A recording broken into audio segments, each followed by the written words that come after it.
Hello, welcome to White Birch Tarot and Astrology. This reading is kind of just for now. I'll say it's May 4th, just barely where I am, so I don't know, maybe a week or a few days. I just wanted to do a reading because Mercury just recently moved into Taurus. I think like the 4th actually. Where it depends on where you are, but they are about 0 to 1 degrees of Taurus right now. Taurus is a feminine earth sign. And I just wanted to see what that would do. So, and I don't have a quote. I forgot to bring my phone. Anyway, so this is, you know what? I don't even remember I don't use this deck often enough. I forgot the name of it. Oh my dear. It's rabbits all the way down, but I can't remember the name of the deck. It's on the tip of my tongue. Anyway, so I did the Cross of Truth. It's kind of interesting anyway, and I couldn't get any oracle cards to come out, but I got a shadow card just flew out, and I wasn't really even looking for one. I just picked up the deck. Anyway, this is us, and I get the Emperor. This is the card for Aries. I always think of the Fool as Aries, and I know that technically that's not true, but it feels like it to me. So this is, we'll just say this is masculine energy. Doesn't have to be male, but it's taking control and moving forward and being in your authority and feeling grounded and not letting other people tell you what to do. This is some strength here going on, and you're feeling it. This is us, okay?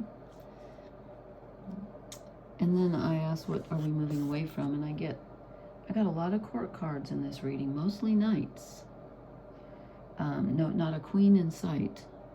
Knights, a king, and a page. So behind us is the Page of Wands. We've had an idea, a desire, I should say, more than an idea, but a desire.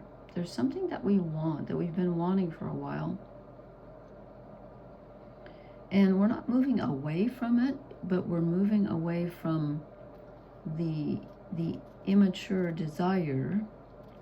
I'm not saying that the desire has to be immature, but we're moving away from it just being like a pie in the sky, like, oh, I really want that, but, you know, I don't know how to get it.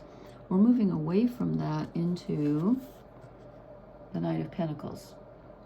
We're finally taking some action, some slow, methodical, planned out action towards achieving the goal that we have wanted for a while.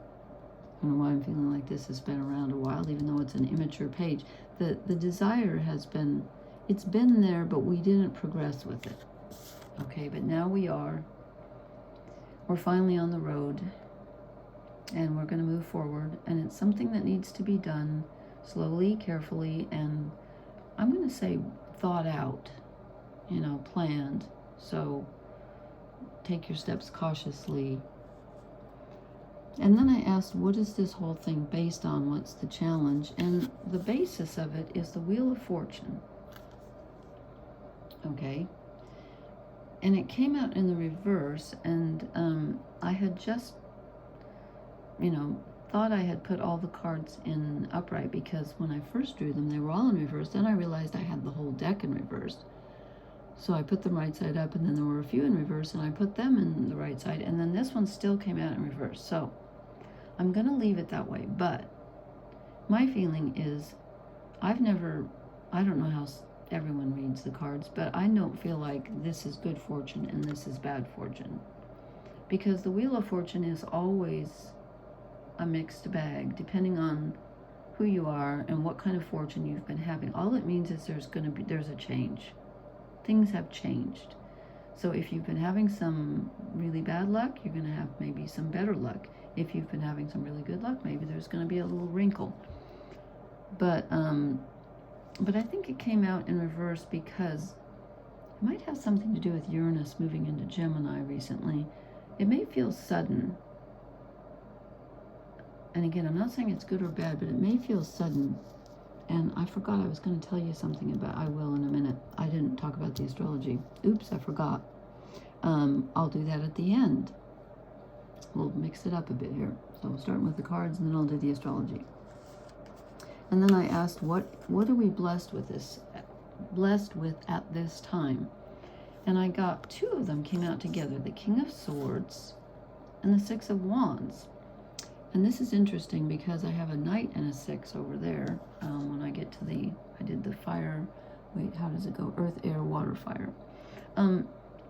So this is having some clarity and knowing intellectually, knowing mentally what we want, and finally our thoughts clear around something. And it's a plan, I think. It's something that will bring us victory, something that we want, something we've been wanting to achieve. We finally see maybe not only how to get there, but for sure maybe what we even want. I think there's a feeling of, there's a real feeling of, clarity might be too strong, but just that feeling of, I want what I want, and I think I'm finally understanding what I want and what I don't want. He's got very strong boundaries, for one thing. He's the king, and he's got very strong boundaries. And he doesn't want to do anything that's not going to lead him to victory. He wants to be precise. And I think that goes well. Air and earth don't usually go too well, swords and pentacles, but I think in this instance they do, because the Knight of Pentacles is saying, be careful, only take steps that lead you in the right direction. And I think the King of Swords is saying the same thing. Let's only think about what will lead us to victory, what will make us successful and want to celebrate. Okay, and then I pulled one for I'm starting with the earth sign simply because the sun is in Taurus, and I don't know if I'll change that when it changes, because then that might be confusing. I don't know. But for the earth signs, which are, let's see, Taurus, Virgo, Capricorn, we have the 5 of Cups. So there's some regret, and there's some thinking and feeling about what's been lost. And I was thinking about that when I drew this. I thought, Taurus just had Uranus leave its sign. It was there for 7 years. And I forget exactly which year Pluto left Capricorn. I should know since my son's in Capricorn, but it hasn't been that long ago. And that was, oh my God, that was a wild ride. Pluto moving through your sign it's difficult. It's difficult, and it's in Aquarius now. Anyway, so the earth signs, you might be recovering, and I can see that for Taurus and Capricorn. And Virgo, actually, you've got the south nodes in your sign. They've been there for a while. In fact, they're getting close to leaving. I forget when exactly. I'll have to look that up. But the earth signs have been through a lot, so they're having some looking back and some sorrow and some regret. And then, let's see, these are the air signs. So Gemini, Libra, Aquarius. We get another Knight. The Knight of Swords, more swords. There's a lot of sword energy tonight, but I was asking about Mercury moving into Taurus, and Mercury's air. So, the Knight of Swords. So for the air signs, you are definitely getting a boost with your thinking. You're gaining clarity, you're moving ahead with ideas, and you're having a lot of ideas come in. Let's see, air signs. So we've got, Uranus just moved into Gemini. That could be a lot of it right there, because that would trine the other air signs. So there's a lot of new ideas coming in. New ideas that you're going to run with. Okay? And then the water signs, Cancer, Scorpio, Pisces. You get the 5 of Swords, another 5. So there's been a bit of a battle. There's been some ruckus. Things haven't been feeling too smooth for you. But you're finally picking up some of the detritus. Is it pronounced detritus? I never know. From the upsets that you've had. You're finally starting to gather yourself together, gather your thoughts a little bit. And, with Mercury moving into Taurus, that helps all of us ground our thinking a bit. So you're kind of clearing up the battlefield and thinking, okay, I'm gonna, cut my losses here and just take I'm just gonna take away what I can, try to think positively, and take what I can away from this ruckus that I've had emotionally. And the fire signs, Aries, Leo, Sagittarius, 2 cards came out for you. There's another Knight. We have the Knight of Wands. So who are we missing? We have Pentacles, Swords, and Wands. We're missing Cups. There aren't any Cups in this reading. Oh, the 5 of Cups for the Earth signs. That's it. Okay. The Knight of Wands for the fire signs. So you are feeling desire, which is what fire signs do a lot. And you're starting to get some of your mojo back. Now, if you're Sun or Moon rising Leo, then you've got Pluto opposite you. That's kind of a wild ride. But it is transformation. It's not just always something horrible, but it can be very, very life-altering. Anyway, the Knight of Wands. So you're moving ahead with some plans something that you want to do. And again, we got the Page of Wands for all of us. So we're all moving forward. And you also got that with the 6 of Pentacles. So we got the King of Swords with the 6 of Wands moving toward victory. And then the Knight of Wands comes with the 6 of Pentacles. And I'm feeling like this is saying, yes, move ahead toward what you desire, but make sure that it's balanced. Make sure that you give to yourself as well as others. Don't just, don't go defending the underdog only. Make sure that you're giving to yourself as well, and that you're receiving. If you give to others, make sure they're contributing their share. I feel that very strongly. So that's what I have for the fire signs.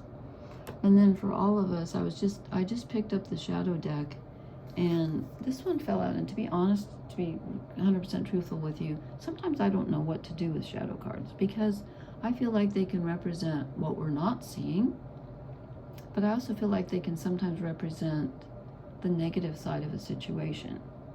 So tonight I kind of feel like it's what we're not seeing. I think that the 2 of Pentacles in this case is about us not seeing where we're out of balance, and that we're kind of expecting that we can do this and that at the same time, and it's all going to work out, but they're not in balance. So I think there's he or she is kind of on a precarious thing here also. It's like, well, you're juggling. You might want to take a second look at that and see if you're juggling too much. And, like I said, make sure you're giving to yourself as well as others. Okay, and that's what I have for the cards. And then I'm going to talk about the astrology, because I forgot to do it at the beginning. So if you want to stick around for that, it won't be long, but because when I started out, I said Mercury is at the beginning of Taurus. And here's what's interesting to me about what's going on in the sky right now. We have 9 celestial objects, like 9 out of 12. Well, there's really 13. I wasn't counting the moon because it moves so quickly. But if I count the moon, which is in Sagittarius, as I'm doing this, toward the tail end, I think, we have 9 out of 12. I can't add. 9 out of 13, sorry.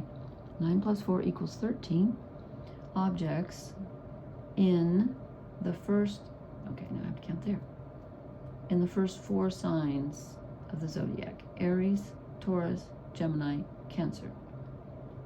So everybody except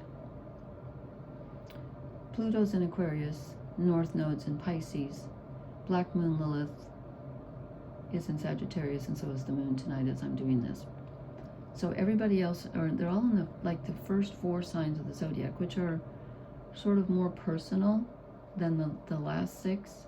I'm still one time going to do a tutorial on astrology, and I haven't gotten around to it, but I think that's interesting. We have a lot of energy working with ourselves. And yes, there's change going on in the outer, but there's a lot of change going on in us. A lot of emphasis on personal growth and personal change. I mean, it's astoundingly imbalanced. We have a lot of Aries, some Taurus, some Gemini, and most of it's in Aries, but we do have some Taurus and some just Jupiter and Cancer. Anyway, so I think that's interesting. And the only other thing I wanted to say about the astrology is I looked up last time Uranus was in Gemini, the last 3 times, and scarily, is that a word? The Uranus in the, I'm sorry, I can't talk tonight. In the chart of the United States, Uranus is in Gemini. I forgot how many degrees, but the last time that Uranus was in Gemini was 1941 to 49 when we had World War II. Before that was 1859 to 1871, the American Civil War. And before that was 1775 to 1783, we had the Revolutionary War. I know. Considering who's in charge right now, charge being a relative term, that is really scary. And I'm not trying to scare anybody. I just think it's interesting. Now, would I vote for another revolution? Yes, as long as it's peaceful. You betcha. You betcha. Anyway, I think that's very interesting. So, leave me a comment. Let me know how this energy is treating you. Please hit the like, share, and subscribe buttons. I forgot to timestamp when I started the astrology, but I can look at that. So, anyway, sorry I can't remember the name of the deck. I will try to look for it, and I can put it in my comments if anybody cares, or just ask me if you want to know. Okay, thank you so much for listening. I'll talk to you later. Blessings. Good night.